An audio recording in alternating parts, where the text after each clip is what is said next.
여러분 안녕하십니까? 헬로티비 경인뉴스입니다. 인천시와 부천시가 부천 대장 소각장을 현대화해 함께 사용하는 방안을 추진 중인데요.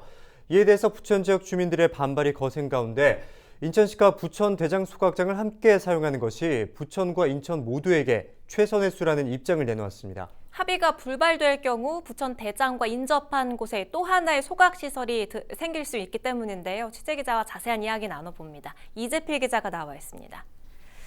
이 기자, 인천시는 합의가 불발될 경우도 지금 염두에 두고 있다고요? 네, 맞습니다. 인천시와 부천시가 부평 계양에서 나온 쓰레기를 부천 대장 소각장에서 처리하는 방안을 현재 논의 중에 있죠. 네. 현재 부천시는 주민 설득 과정을 겪고 있는데 주민들의 반발이 만만치 않죠. 인천시는 우선 부천시가 어떤 결정을 내릴지 지켜본다라는 입장입니다. 10일 인천시가 기자들과 만나서 자원순환정책의 추진, 현재 진행 상황을 이렇게 이야기하는 자리를 만들었는데요. 네. 이 자리에서 이에 대한 언급을 한 겁니다. 근데 만약 부천 대장 소각장을 함께 사용하는 안이 무산이 된다라고 했을 경우도 가정을 해서 현재 지금 입장을 밝혔는데 부평과 계양 지역에 이럴 경우엔 어쩔 수 없이 광역 소각장을 건설할 수밖에 없다라고 이렇게 강조를 했습니다. 예. 이를 대비한 후보지도 여럿 지금 현재 물망에 올라 있다고도 설명을 했는데요. 인천시에서 진행한 용역 결과에 나온 그런 후보지입니다. 네, 그렇다면 대체 후보지 중 일환이 또 저희가 많이 언급하기도 했었던 부천 대장과 인접한 계양 테크노빌이라는 거죠? 네, 맞습니다. 부천시가 지난 주민 설명회에서 한번 언급을 하기도 했죠. 저희도 관련해서 보도를 해드린 바가 있는데요. 네. 화면을 보면서 설명을 드리겠습니다. 네, 그 화면에 보이는 저곳이거든요. 빨간색 지점인데요. 계양 소각장. 예, 맞습니다. 부천 대장 소각장과는 불과 300m밖에 떨어져 있지 않습니다. 만약 합의를 이루지 못해 부평 계양 지역에 소각장이 설치된다면 일환인 만큼 저기에 설치될 가능성이 이제 높은 거죠. 그런데 저곳에 소각장이 설치된다면 부천 대장 지역 주민들 입장에서는 주변에 소각시설이 두 곳이 생기는 그런 셈입니다. 그렇군요. 이 부분은 저희도 여러 차례 보도해드린 바 있는데요. 이번에는 인천에서 공식적으로 이제 언급을 한 그런 상황입니다. 오홍석 인천시 교통환경조정관의 이야기를 직접 한번 들어보시죠.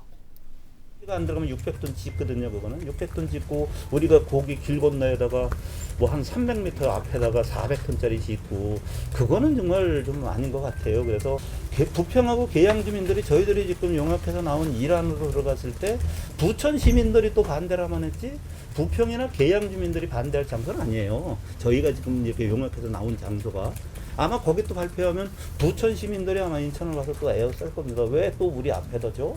그렇게 할 부분이라 이렇게 되면 새로 생기는 것까지 포함해서 굉장히 인접한 두 개의 소각장이 생기게 되는데 그런 것보다는 한 곳에 집중하는 게 뭐 더 낫다 이런 설명이잖아요. 그럼 인천시 네. 앞으로 계획은 어떻게 되는 겁니까? 인천시는 장기적으로 봤을 때 부평 계양 지역에 소각장을 짓는 것도 나쁘지 않다. 라는 입장이에요. 네. 왜냐하면 부평 계양 지역에서 처리해야 하는 일일 쓰레기 처리량이 약 400톤인데 부천 대장에서 할당받은 건 300톤에 불과하거든요. 부족하겠네요. 네, 맞습니다. 때문에 장기적으로 이제 쓰레기 문제가 발생할 수도 있고요. 그리고 이제 쓰레기 자립 측면에서 부평과 계양 지역에서 자체적으로 쓰레기를 처리할 소각장을 갖추는 것이 어떻게 보면 장기적으로 어떤 이점을 갖는 것이다라는 이런 판단도 하고 있다고 합니다. 네. 하지만 인천시는 우선 용역에서 최적의 안으로 이제 대장 소각장을 이제 지목한 만큼 최우선적으로 부천시가 어떤 결정을 내리는지 예의주시한다라는 이런 입장이에요.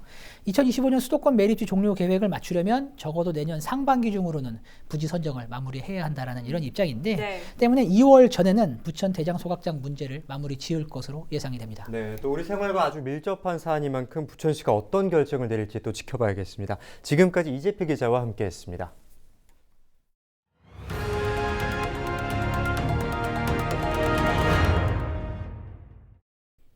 네, 올해 지역화폐 많이들 사용하셨을 텐데요. 예산이 얼마 남지 않았습니다.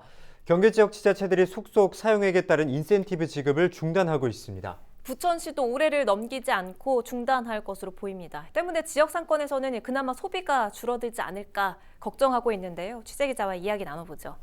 이정아 기자, 지역화폐 중에서도 이 부천페이 참 인기가 좋았는데 이제 인센티브 지급이 곧 끝날 예정이라고요? 네, 경기 지역 화폐 부천페이가 충전액의 10%를 인센티브로 지급을 하던 시스템을 연말 이전에 중단을 하게 될 것으로 보입니다.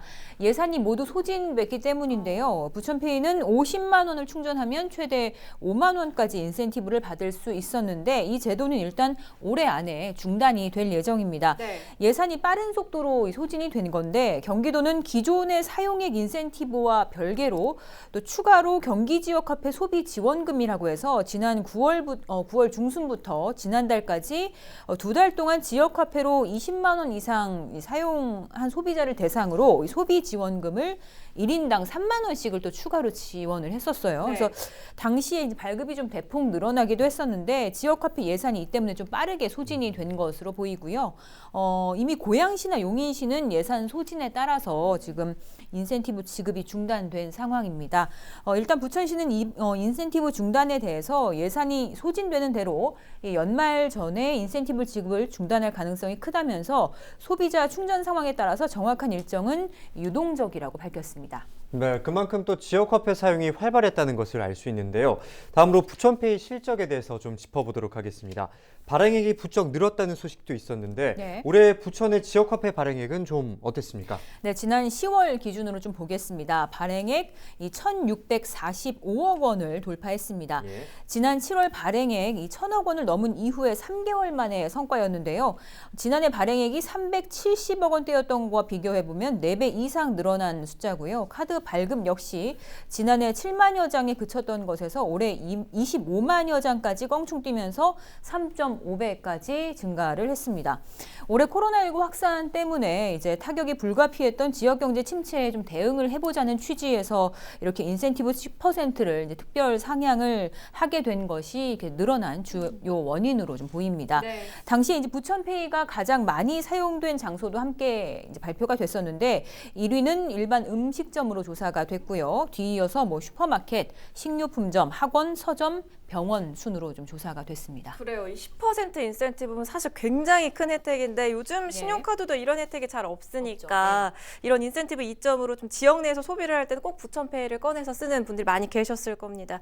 근데 지금 이 코로나19가 장기화되면서 소상공인이나 자영업자들 안 그래도 힘든데 이게 인센티브가 줄게 되면 좀 걱정이 됩니다. 네, 일단 지역 내에서 소비를 할 때만큼은 이 신용카드 대신 부천페이를 쓰는 시민들이 좀 많았었고요. 네. 이 말씀하신 것처럼 사용액의 10%를 돌려주고 또 최근까지는 이 추가 소비 지원금도 있었잖아요. 네. 그렇기 때문에 아마 음식점이나 전통시장에서 부천페이를 좀 쓰는 일이 좀 많았을 텐데 이 소비자는 혜택을 받아서 좋고 또 이제 자영업자나 소상공인은 이제 매출을 좀 올려서 좋았는데 그렇죠. 이게 이제 더군다나 코로나19로 자영업자들이 힘든 시기를 보내고 있는 상황에서 지역화폐가 제 역할을 해왔습니다. 일단 예산 소진으로 당분간은 이제 인센티브 지급이 좀 어렵다고 하면 사용액도 줄어들지 않을까 상인들이 좀 이런 걱정을 하고 있는데 이 연말임에도 불구하고 지금 현재 수도권 코로나19 상황이 심상치가 않잖아요. 그래서 얼어붙은 소비에 조금 더 영향을 주지 않을까 그런 생각입니다. 자영업자 만나봤습니다. 부천페이를 가지고 오시는 분들이 상당히 많아요. 지역 화폐를 가지고 오시는 많은데 일단은 소비 심리가 줄어들면 저희들한테도 영향이 꽤 크죠. 10%에 매료돼서 좀 귀찮더라도 쓰는데 이제 뭐 물론 시에서 뭐 주는 게 한도가 있겠죠. 그래서 뭐 이달까지 하고 종료를 한다는데 내가 봤을 때는 그거 종료하면은요 잘 안 써요. 예, 내년에는 또 실정에 맞게 이 지역화폐 인센티브가 운영이 될 예정인데요. 현재 지역 경제 또 골목 상권의 상황이 워낙 좋지 않기 때문에 이 지금 연말 인센티브 예산 소진 소식에도 상당히 상인들은 좀 아쉽다는 입장입니다. 예, 이번 시간 부천페이 연말 예산 소진 소식과 관련해서 이정화 기자와 이야기 나눴습니다. 오늘 말씀 고맙습니다. 네, 계속해서 다음 소식입니다. 남북 정세가 경색된 상황에서 남북교류 협력 사업이라는 말은 더 낯설게만 느껴지는데요. 전문가들은 교류의 물꼬를 틀 주체로 접경 지역 지자체의 역할을 주목하고 있습니다. 이세진 기자가 보도합니다.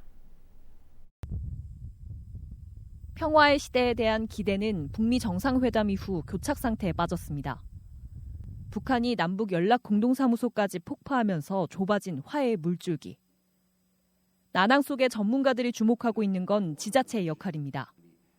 최근 법적으로도 남북 협력 사업의 주체로 인정받은 만큼 지자체가 교류의 물꼬를 틀 수 있다는 겁니다. We talk about the role of local governments.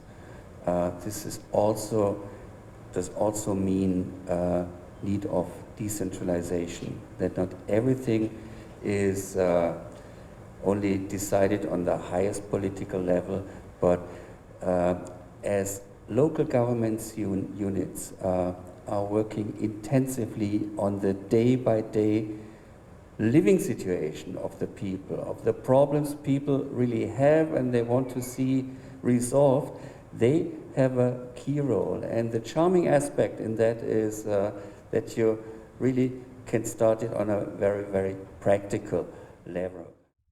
전문가들은 특히 한강하구를 사이에 두고 북과 마주보고 있는 김포는 더 다양한 교류 사업을 펼칠 수 있다고 강조합니다. 이 파주는 그 육로로 남과 북을 잇는 가교 역할을 한다면 이 김포는 한강하구 중립수역을 가교로 해서 남과 북을 잇는데 그 중요한 어떤 이 포인트로서 조강 통일경제 특구 조성도 또 이야기가 나왔었죠. 말하자면 조강을 사이에 두고 남북 간의 어떤 트윈시티 개념으로 왜 조강이라는 지명은 북쪽에도 있고 남쪽에도 있으니까. 김포시가 꼽은 미래 사업을 남북 교류의 장으로 활용할 수 있다는 해석도 나옵니다.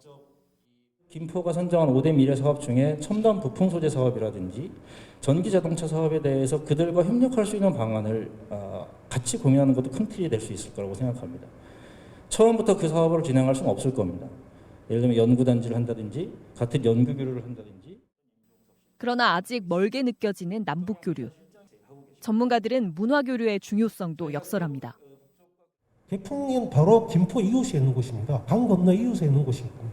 따라서 개풍의 문화를 인식하고 공부하고 그거를 김포시에 있는 10대와 20대들이 알게 하는 것. 그게 굉장히 중요한 문제라고 생각을 하고요. 그거는 바로 문화입니다. 희생의 땅이 기회의 땅이 될 것이라는 접경 지역의 바람. 지자체는 바람을 현실화하기 위해 기약 없는 평화를 기다리는 대신 교류 협력의 주체가 되는 청사진을 그리고 있습니다. 헬로티비 뉴스 이세진입니다.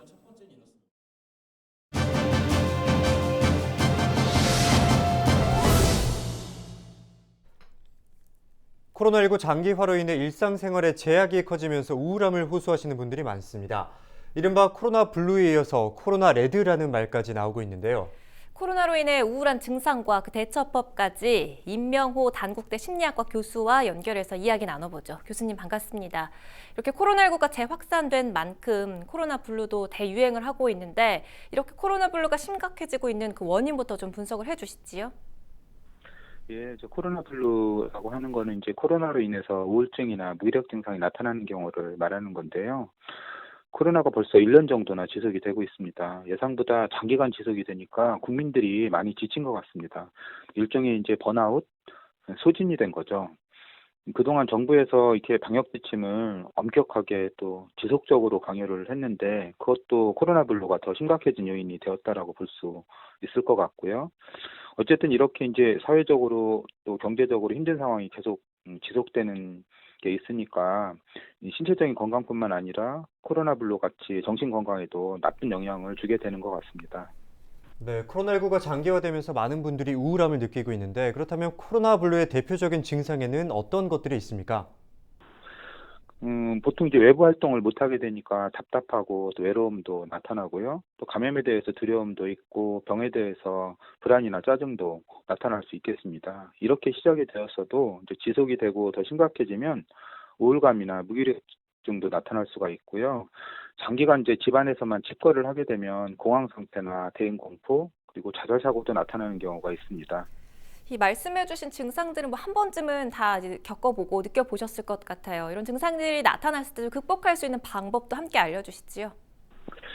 첫째는 일상생활 리듬을 지키는 거라고 생각하는데요. 아침에 일어나는 시간, 저녁에 수면 시간, 그리고 하루에 운동하는 시간, 이런 시간들을 잘 지키는 것이 가장 좋은 방법이라고 봅니다.